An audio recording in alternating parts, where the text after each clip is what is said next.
Bom dia. Hoje vamos tratar aqui de alguns casos especiais de esforço transverso e vamos começar pelos elementos sujeitos predominantemente a ações distribuídas. E acontece que quando temos elementos sujeitos a ações distribuídas na zona junto ao apoio, como é facilmente compreensível, essa carga vai diretamente para o apoio, formam-se umas bielas entre a carga e o apoio e a carga vai totalmente para o apoio. Quer isto dizer que a carga deixa de fazer parte do nosso modelo de treliça de Morse para o esforço transverso e, portanto, não faz sentido considerar para o dimensionamento da armadura esta carga que está aplicada desta forma.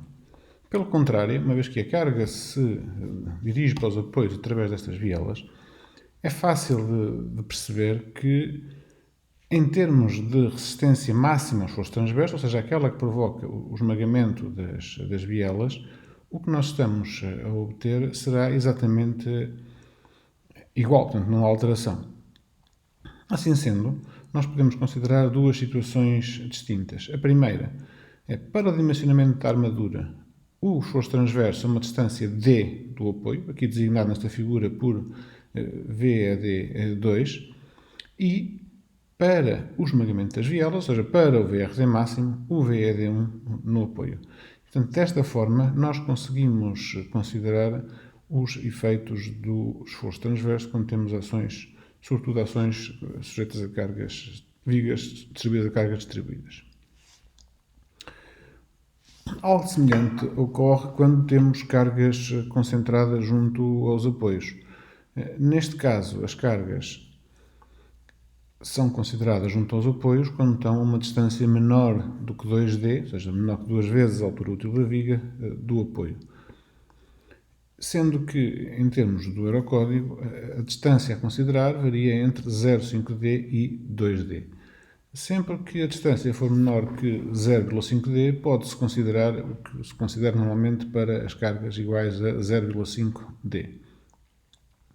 O que acontece neste caso é que esta carga que vai junto ao apoio, pode ser considerada apenas parcialmente.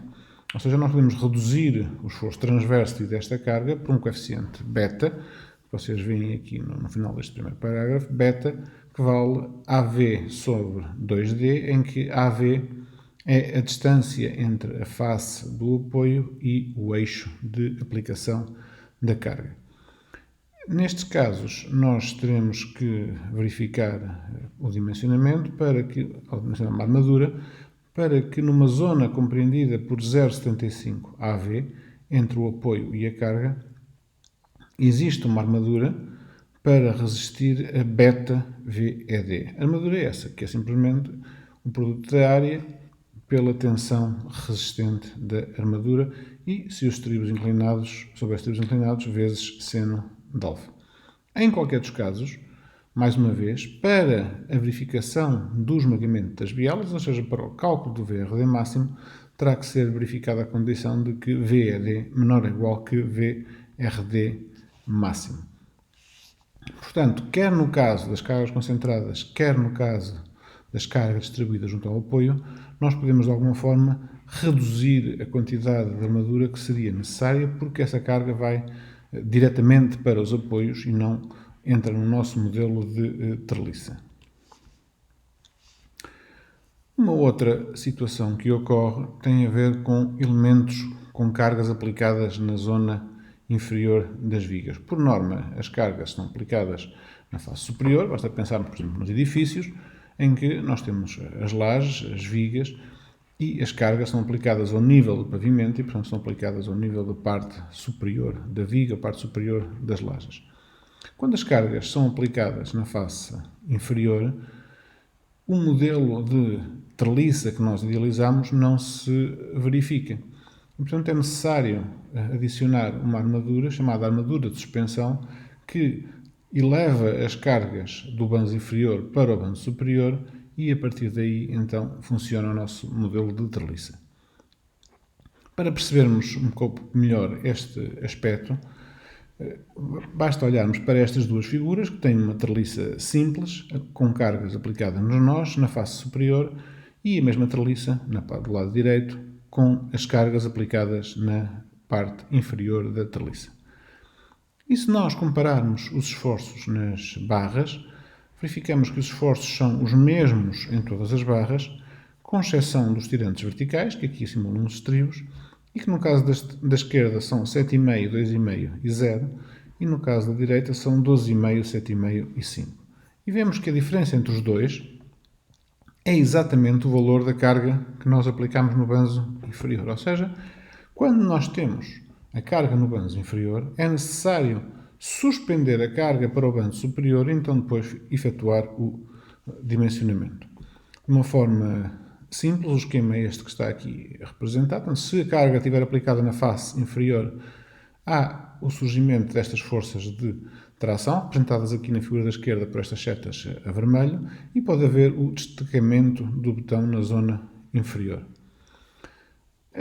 Para evitar esta solução, a alternativa é suspender esta carga com cintas ou estribos, para que depois elas possam vir para baixo em compressão, conforme está mostrado aqui por estas setas a vermelho na figura da direita. O cálculo da armadura de suspensão corresponde apenas a dividir a força aplicada pela tensão de cedência, ou seja, é simplesmente a força na armadura necessária para suspender a carga.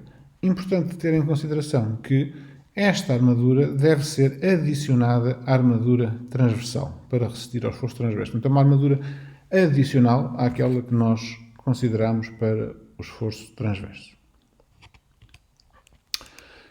Uma questão semelhante ocorre quando nós temos apoios indiretos, ou seja, quando temos uma viga que se apoia numa outra viga e não se apoia diretamente numa viga, numa laje, num pilar ou numa parede. Nestes casos, temos que dimensionar também esta ligação do apoio entre as duas vigas, em que uma viga se apoia na outra.